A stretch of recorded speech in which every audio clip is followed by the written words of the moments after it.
I did have mustache envy. I mean, his was just so epic. Mine is just sad and paltry. Well, in terms of mustaches, there was no competition. There was one mustache on the call sheet, and it was Sir Kenneth Branagh's.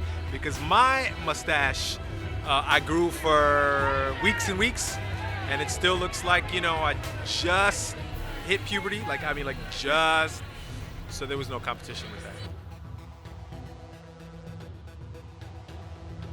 Do you know, weirdly quickly, because I remember, apparently, because I can't remember it, at the beginning I went, that's bold. First thing I said, and Ken was like, good, and I was like, no, good, bold. And then you do sort of forget. And then Ken's been talking about the psychological aspect that obviously we don't know about because he's a director, of it disarms people. And it really does, because there's something that you're sort of distracted by that you don't even realise you're distracted by. And suddenly, and like during an interrogation, and suddenly it's like, oh, and the truth outs from underneath this bayam of a moustache. Preparation for Poirot was key. Doing that for months and months ahead of time, the moustache and the accent and the walk and the clothes, and then on the day embracing the fact that a director and a detective are both searching for the truth.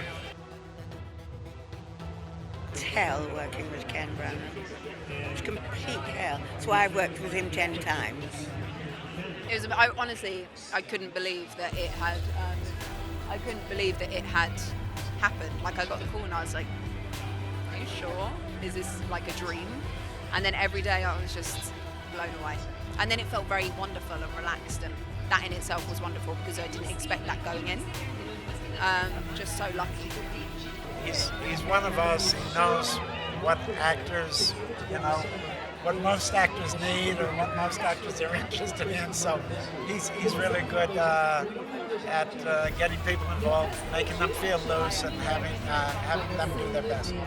It was stunning because you don't know what to expect with this many personalities.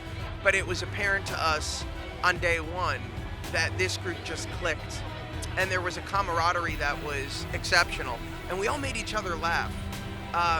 And everything was fun. So it made it easy. It's a dream, that it was one of the most creative, loving spaces you could imagine, and that comes from the top down. That's Ken first, but it's also our top line big movie star actors, Michelle and Johnny, Penélope, Judi. They're really so generous, and they made it so that there was no competition on the set, no drama on the set. It was a beautiful place to work. We start the film quite differently from the novel and from the previous film version. We end the film differently. We have some characters in there who are also different. So one way or another, I think we divert, and if you're like me, crime fiction fan, but they tell me who did it, and 10 minutes later I forget. So I think it might be a surprise, even if people think they know it.